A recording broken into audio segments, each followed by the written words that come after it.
pjesë të dytë, ku do të qëndrojmë po në Kosovë për të folur për situatën aktuale politike. Atje kam kënaqësinë të lidhemi drejt për së drejti me analistin Ylli Hoxha. Mirëmbrëma, faleminderit që u bashkuat bisedës.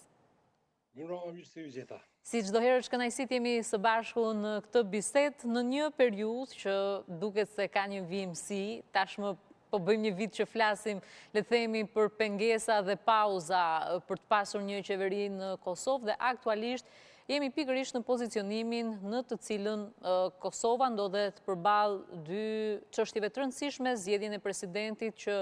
do ta çonte vendin në një tjetër krizë, ashtu si kundër dhe marrëveshje ndërkombëtare të rëndësishme në një kohë, duhet thënë, të brisht politike për Kosovën. Si e keni parë, zoti Hoxha, duke pasur parasysh qëndrime, deklarata, së fundmi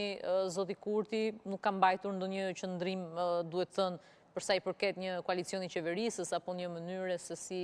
do të shkohet mëtej në një periudhë ankesash nga ana tjetër që janë bërë dhe duket se dhe këtu po shihet sërish ajo, le të themi, vendi ose hapësira bosh për të pasur qëndrime të njëjta apo pozicionim të njëjtë. Po, për kundër qartësisë elektorale, do të thoja të ndarjes së pushteteve,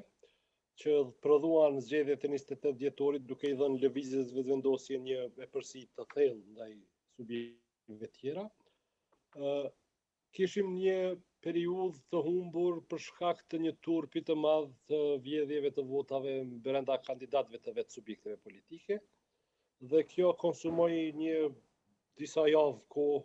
derisa ato u rinumruan, dhe tash jemi në fazën ku duhet të validohen gjitha vendimet e KQZ-s, përfshi edhe rezultatet, përmes një procesi ankimimi që mund të mri jo vetëm nivelin e KQZ-s, PZAP-s, që është niveli para ankimor, por shkon deri te Gjykata Supreme. Sot Gjykata Supreme ka pranuar 6 ankesa të cilat do duhet i shqyrtonte, dhe pas verdikteve që ajo do t'jep, do të vije faza e certifikimit të rezultateve, që është edhe momenti prej cilit mund të fillohet konstituimi i institucioneve. Këtë radhë rezultatet na prodhuan një shumicë dërmuese të lëvizjes vetëvendosje, do të thotë mbi 51% të votave, gjithsesi ka 57 deputet do t'i ketë në parlamentin e anshëm nga 120, që do të thotë nuk do të ketë probleme për të krijuar shumicën qoftë për konstituimin e kuvendit, apo edhe për atë të qeverisë. Do thotë sepse i duhen 61 vota për të bërë 2 këto zgjedhje. Atë që përjetuan vitin e kaluar me bllokada rreth konstituimit të kuvendit, nuk e kemi këtë herë sepse ka shumicë të qartë në kuvend. Por kjo do të jetë faza e parë e